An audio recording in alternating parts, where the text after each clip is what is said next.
સીમાસી ગામમાં બિસ્માર રસ્તાને સરપંચ પ્રતિનિધિનો દાદાગીરીનો મામલો પોલીસ સ્ટેશને પહોંચ્યો. ઉના તાલુકાના સીમાસી ગામમાં બિસ્માર રસ્તાને ગામના સરપંચ પ્રતિનિધિ દ્વારા ગામ લોકો સાથે કરવામાં આવતા ગેરવર્તનને લઈને તંગદિલીનો માહોલ સર્જાયો છે. ગામના અશ્વિન બાંભણિયા પર સરપંચ પ્રતિનિધિ દ્વારા હુમલો કરવામાં આવતા મામલો પોલીસ સ્ટેશન સુધી પહોંચ્યો છે.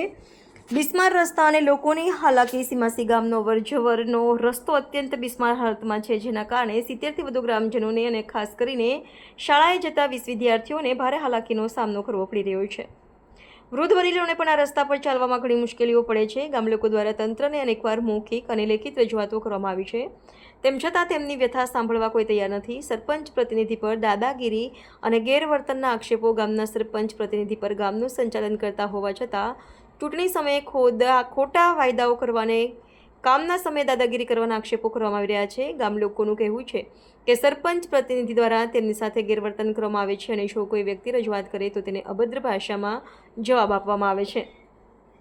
પત્રકારની હાજરીમાં હુમલો અને પોલીસ તંત્રને લેખિત રજૂઆત કરવામાં આવી. તાજેતરમાં ન્યૂઝ ઓફ વડાલીના પત્રકાર ઘટનાની હકીકત જાણવા સીમાસી ગામ પહોંચ્યા હતા. તે સમયે પત્રકારની હાજરીમાં જ સરપંચ પ્રતિનિધિ સ્થાનિક લોકો સાથે ઉગ્ર બન્યા હતા, જેના કારણે મામલો વધુ તંગ બન્યો હતો. આ ઉગ્રતા દરમિયાન સરપંચ પ્રતિનિધિએ સ્થાનિક રહેવાસી અશ્વિન બાંભણિયા પર હુમલો કર્યો હતો. આ ઘટનાનો બાદ મામલો ઉના પોલીસ સ્ટેશન પહોંચ્યો હતો, જ્યાં અશ્વિન બાંભણિયા દ્વારા ઉનાના પીઆઈને લેખિતમાં રજૂઆત કરીને યોગ્ય તપાસ કરી કાર્યવાહી કરવાની માંગ કરવામાં આવી છે. અશ્વિન બાંભણિયાએ જણાવ્યું હતું કે તેમણે આરટીઆઈ હેઠળ માહિતી માંગી હતી, જેના રાગદ્વેષ રાખી તેમના પર હુમલો કરવામાં આવ્યો હતો. તેમણે પ્રશ્ન ઉઠાવ્યો હતો કે શું સરપંચ પ્રતિનિધિ દ્વારા આવી રીતે હુમલો કરીને લોકોમાં ભયનો માહોલ ઊભો કરવો યોગ્ય છે? રિપોર્ટર વિજય સોલંકી, દિવ્યમીર ન્યૂઝ, ઉના. નામ રોશનબેન.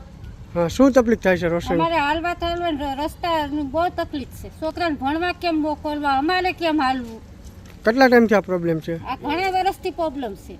હા, તમારે શું રજૂઆત છે? મંત્રી અમારે રજૂઆત એમ છે કે અમને રોડ બનાવી દે. રોડ બનાવી દે એમ ને? હા.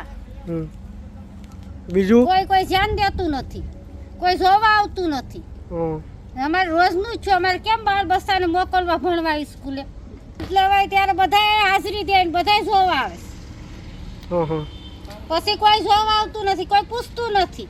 મતદાન ટાઈમે બધા આવે છે એવું કહ્યું? બધાય આવે મતદાન ટાણે કે મત દેજો અમને. હા, તો અમે દેવા પૂગી જાય, પછી કેમ ન જોવા કોઈ આવતું? તમારું નામ? મારું નામ પીઠાભાઈ. શું પ્રશ્ન છે પીઠાભાઈ હા તમારો? ભાઈ, આ રસ્તો સાવ ખરાબ છે. આ જાણે છોકરા માંદા પડે, ભણવા વાડીએથી ઘેર આવવું છે ને તમે. કેટલા ટાઈમથી છે આવું? હા, 2 વર્ષથી સરપંચે કીધું મતદાને કે મત લેવા આવે કીધું સરપંચ કે હું તમને રોડ બનાવી દઈએ કે મત દેજો. હું તો હા, એ પછી કઈ જાણ જ જરૂરી છે. સરપંચ 108 આણવી કે કઈ રીતે માંદા પડ્યા તો સરપંચને તમે રજૂઆત કરી હા, છે? 2 વખત કરી. શું કહે? તમે મતગણતરી નથી એવું કહે છે? મતદાન લેવા ટાઈમે તમારી પાસે અમને કીધું કે અમે રસ્તો બનાવી દો. બીજી શું રજૂઆત છે? પછી અહીંયા જાય છે કે જાણ નથી ધરતો કે આ બધા પીસી બેગ ગણાય તો કે ભાઈ એમાં એ કે અમે બહાર તમે બીજા કોકને મળો કે મારું કામ નહીં. બીજા શું પ્રશ્ન છે? બીજા તો આમાં કેમ જવું? આમાં 108 માંદવું પડે ને મગાવી તો શું કરવું?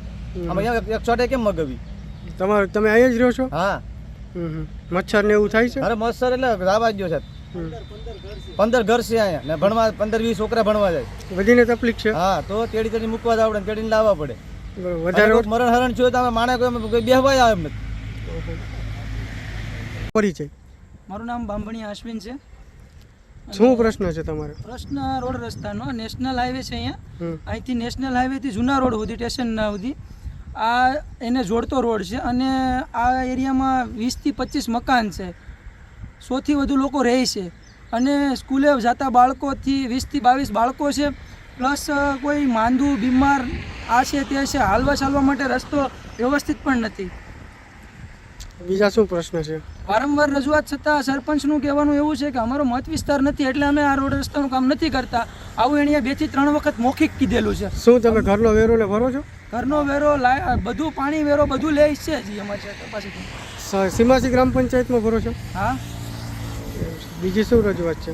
ઘણી બધી રજૂઆત એવી છે કે અમુક વસ્તુ આ રોડ ઉપર બાવળ છે, પછી ગારો છે, પાણી ભરાય છે, કોઈ દવાખાનાનું કામ છે, કોઈ મરણ હરણનું કામ છે. આ કામ માટે આ રસ્તો શક્ય જ નથી. કોઈ વ્યક્તિ આવવા માટે રાજી જ ન થાય.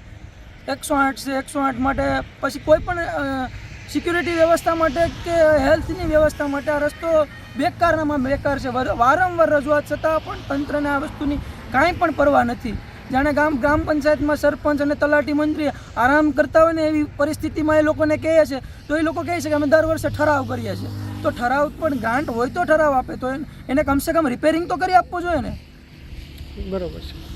તમારું નામ શું છે? મારું નામ જીવબેન. શું પ્રશ્ન છે તમને જીવબેન? પ્રશ્ન 6-7 વર્ષ થઈ ગયા અમારા અહીંના. સરપંચ કઈ મતદાન ટાણે લઈ જાય, હા, પછી પાછો કેળાનું કહે તો કઈ જવાબ જ દેતો નથી. કેળામાં તમને કેટલીક મુશ્કેલી થાય છે? હાલો, મુશ્કેલી હાલવામાં તો આખા દિવસ અમે 6-7 વખત અમારા ગામમાં જવાનું હોય, શાકભાજી લેવા જવાનું હોય. સરપંચને આના વિશે રજૂઆત ને બધું કર્યું હતું? આ બધું કર્યું હતું પણ સરપંચ માનતો જ નથી. શું કહે છે એ સરપંચ? કે મારું ન હાલે, તમે જાઓ ગ્રામ પંચાયત ઓફિસે. તો ગ્રામ પંચાયતના મંત્રીને તમે કીધું હતું? મંત્રીને તો કીધું હતું. તો મંત્રી શું કહે છે? મંત્રી કે અહીંયા ચિઠ્ઠી લખી દીધી કે તમારી કે ઓલું ફાટી ગયું હતું, કે પૈસાની કે ગ્રેટ આવી ગઈ હતી, કે તમારા સરપંચને કહો. સરપંચ લઈ ગયો એમ કહે છે? હા, હા, બરોબર છે. આ છોકરાને હાલવામાં કેટલીક મુશ્કેલી થાય? છોકરાને તો ભણવા જવાનું હોય તો મુશ્કેલી તો થાય જ ને. બરોબર. કેડીને જવા પડે, પછી બહુ વરસાદ હોય તો છોકરાને મેકવાઈ જવા પડે. પગમાં પાછું ઇન્ફેક્શન લાગે તો એ કઈ સરપંચની તો ગામના કઈ દેવા આવવાના તો નથી સર. હા, એ તો બરોબર છે. હાય, હું છું ક્રુઝિન સિંઘાનિયા. આપની આસપાસના સત્ય સમાચાર જાણવા માટે જોતા રહો દીવ મિરર ન્યૂઝ. અને હા, લાઈક અને સબસ્ક્રાઇબ કરવાનું ભૂલતા નહીં. Thank you.